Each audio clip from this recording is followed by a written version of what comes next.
பாடல், பழைய பாடல் ஒன்று கேட்டிருப்போம், எல்லாருக்கும் நினைவிருக்கும் ஒரு அருமையான பாடல். என் 16 வயது அவள் கண்ணிரண்டில் ஆடுதம்மா காதல் கொண்ட மனது. இந்த பாடல் வந்து கிட்டத்தட்ட ஒரு 30 வருடங்களுக்கு முன்பு வந்த பாடல்.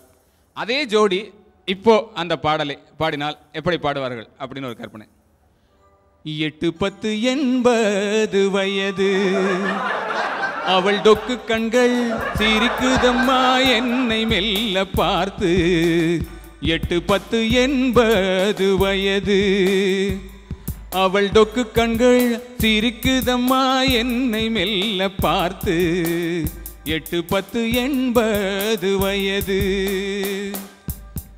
குச்சி வச்சு நடந்து வந்தாள் என்னை மெல்ல அடித்தாள். பல் செட்டை மட்டுமின்று மறந்து விட்டு வந்தாள். பல் செட்டை மட்டுமின்று மறந்து விட்டு வந்தாள். 8, 10, 80 வயது அவள் டொக்கு கண்கள் சிரிக்குதம்மா என்னை மெல்ல பார்த்து. 8, 10, 80 வயது. நன்றி. அடுத்து நம்முடைய வைகை புயல் வடிவேல் அவர்களுக்கு சானியா மிர்சா அவர்களோட டென்னிஸ் ஆடணும்னு ஆசை. அவர் வந்து அது ஒரு பாடலா எப்படி பாடுவார்? ஆடிவா ஓடிவா டென்னிஸ் தான் ஆடவா சர்வீஸ் போடலாம் வா. ஆடிவா ஓடிவா டென்னிஸ் ஆடலாம் ஓடிவா சர்வீஸ் போடலாம் வா. கையிலே பேட்டடி காதிலே ரிங்கடி நடுவிலே நெட்டடி நீயும் நானும் கிட்டடி டென்னிஸ் ஆடலாண்டி. ஆடிவா ஓடிவா சர்வீஸ் தான் போடவா டென்னிஸ் ஆடலாம் வா.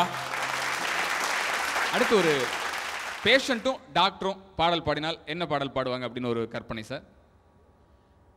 ஏன் எனக்கு மயக்கம், ஏன் எனக்கு தயக்கம், ஏன் எனக்கு என்னாச்சு, ஏன் எனக்கு பதட்டம், ஏன் எனக்கு வியர்வை, ஏன் இந்த மேல் மூச்சு, ஏன் உனக்கு மயக்கம், ஏன் உனக்கு தயக்கம், பிளட் பிரஷர் வந்தாச்சு, ஏன் உனக்கு பதட்டம், ஏன் உனக்கு வியர்வை, பிளட் சுகர் வந்தாச்சு.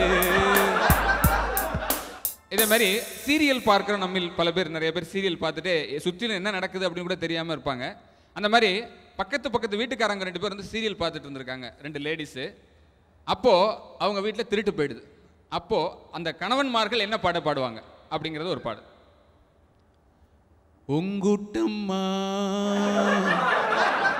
எங்கூட்டம்மா யார நானும் குத்தம் சொல்ல, இதில் உங்கூட்டம்மா எங்கூட்டம்மா யார நானும் குத்தம் சொல்ல.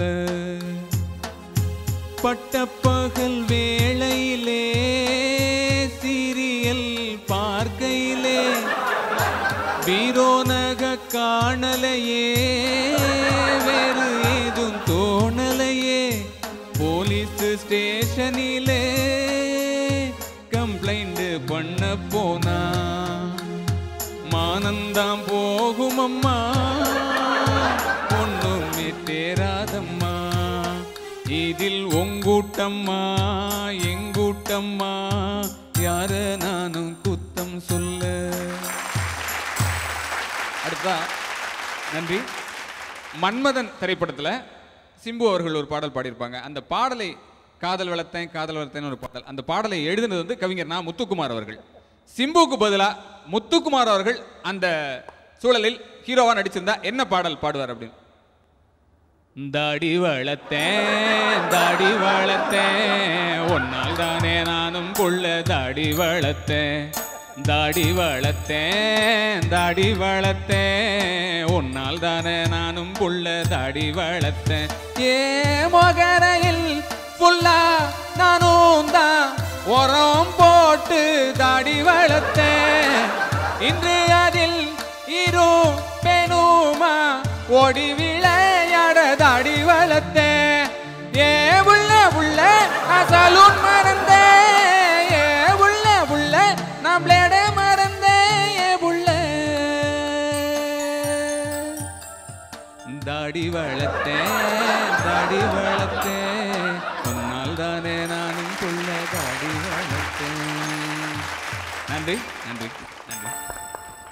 ரொம்ப பிரமாதமான கான்செப்ட். நல்லா பாடுறீங்க. இளையராஜா சாருடைய வாய்ஸ் அப்படியே இருக்கு, நல்லா இருந்தது. அதாவது இப்போ அங்கங்கே சில விஷயங்கள் நிறைய நகைச்சுவை நடந்துட்டு தான் இருக்குது வீட்டுக்கு வீடு. ஸோ அதெல்லாம் வச்சு அந்த பாட்டோடு சேர்ந்து அவர் ரொம்ப அழகாக சொன்னார் நிறைய விஷயங்கள். ஏன்னா மெகா சீரியல் பார்க்கணும், கண்டிப்பாக பார்க்கணும். ஏன்னா நிறைய கலைஞர்கள் அதனால் பிழைக்கிறாங்க. பட் ஆனால் வீட்டு வேலையும் பார்த்துட்டு சில பேர் அதை ஃபுல்லாக மறந்துடுறாங்க. அது சொன்னது கரெக்டு தான். ஏன்னா எங்கள் வீட்டில் எங்கள் மாமியே இல்லை, கொஞ்ச நேரம் அப்புறமா சாப்பாடு போடுறேன், இப்போ என்ன அவசரம், இந்த ஒரு சீன் பார்க்கணும், நேற்று என்ன நடந்ததுன்னு மிஸ் ஆகிடுச்சு, அது இல்லாமல் இன்றைக்கி அவன் என்ன பண்ண போகிறான் அப்படின்னு, என்னமோ வீட்டில் நடக்க போகிறான், இன்றைக்கி என்ன பண்ண போகிறான். ஸோ அது நீங்கள் அந்த பாட்டோடு சேர்ந்து ரொம்ப அழகாக சொன்னது நல்லா இருந்து. வாய்ஸ் ரொம்ப நல்லாயிருக்கு. நீங்கள் பாட்டும் பாடலான்னு நான் நினைக்கிறேன். நன்றி. இல்லை, இவருடைய எல்லாமே புதுசாக இருந்துச்சு. அதுலேயும் இந்த உங்குத்தமாக எங்குத்தமாக சாங் நீ ஃபேமஸ் ஆகிடுன்னு நினைக்கிறேன். ரொம்ப நல்லா பண்ணார். ஏன்னா நிறைய வீடுகளில் பாட வேண்டிய பாட்டது. ரெண்டாவது அந்த பழைய சாங், அந்த 12-16 வயது சாங் வந்து காமெடி டோனுக்கு மாற்றினது வந்து ரொம்ப நல்லா பண்ணியிருந்தார். ரொம்ப நல்லா இருந்துச்சு. இன்னும் பெருசாக சொல்லணும்னா முத்துக்குமாரை நீங்கள் அப்சர்வ் பண்ணது எனக்கு ஆச்சரியமாக இருந்துச்சு. ஏன்னா பல ஆர்டிஸ்ட்டை நீங்கள் இது பண்ணலாம். ஏன்னா முத்துக்குமார் வந்து ஃப்ரேம்லேயே வந்ததில்லை, எங்கேயாவது ரேர் அவனுடைய படங்கள் வர்றது. அவரை நீங்கள் வந்து இதில் கொண்டுட்டு வந்து வச்சு ரொம்ப நல்லா இருந்துச்சு. ரொம்ப நல்லா இருந்துச்சு. நன்றி நன்றி.